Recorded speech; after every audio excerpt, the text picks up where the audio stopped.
Mr. President,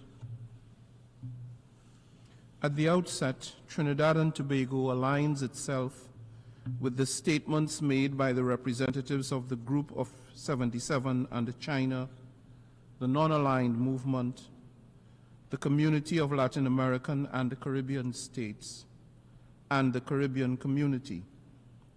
We welcome the esteemed presence of His Excellency Bruno Rodriguez Parilla, the Minister of Foreign Affairs of Cuba.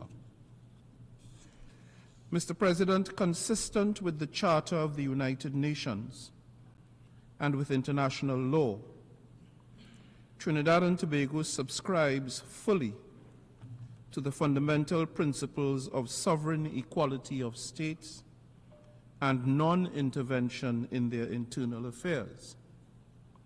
By any measure, therefore, discriminatory international trade practices and the extraterritorial application of domestic laws constitute a stark contradiction to these very principles and an affront to international law.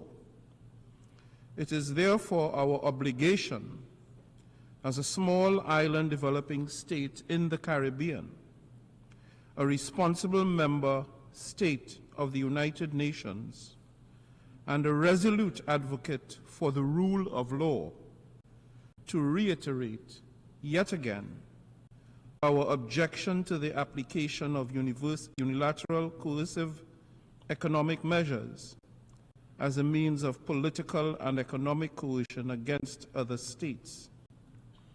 Such practices undermine global solidarity, threaten multilateralism, and frustrate sustainable development. Since 1972, Trinidad and Tobago has enjoyed a strong tradition of warm, cordial, and mutually productive relations with the Republic of Cuba. And we value this relationship just as we do with any other state in our hemisphere and elsewhere. We therefore stand in full solidarity with the government and people of Cuba, who for more than 6 decades have been the object of an unjust embargo, inflicting much pain and suffering on the Cuban people. For more than 6 decades, that interventionist policy strategy has hindered and continues to hinder the full enjoyment of human rights by the Cuban people, including most especially the right to development, and severely undermines their prospects for attaining economic stability and growth. The economic, commercial, and financial embargo unjustly and unlawfully imposed upon Cuba as a sovereign state must therefore be brought to a halt, and all measures must be implemented to ensure that country's full reintegration into the international economic and political system. In this context, we have consistently supported and will continue to support regional and international efforts to promote a good faith, constructive dialogue between the parties with the objective of the cessation of the economic, commercial, and financial embargo. We therefore urge the parties concerned to work to build a mature and open bilateral relationship based on mutual respect and sovereign equality.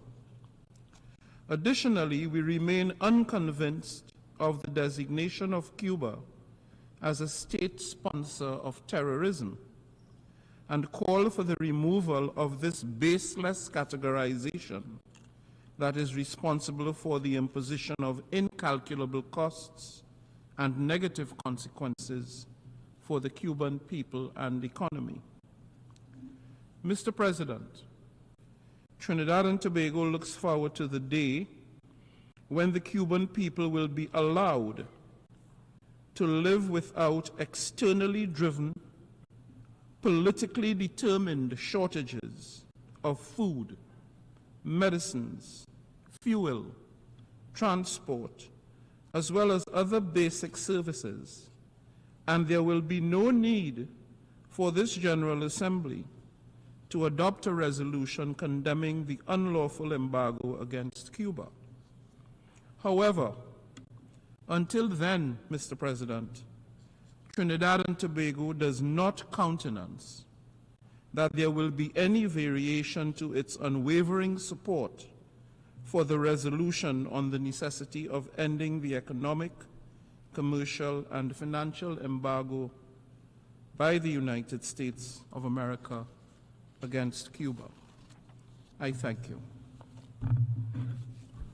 I thank the distinguished permanent representative of Trinidad and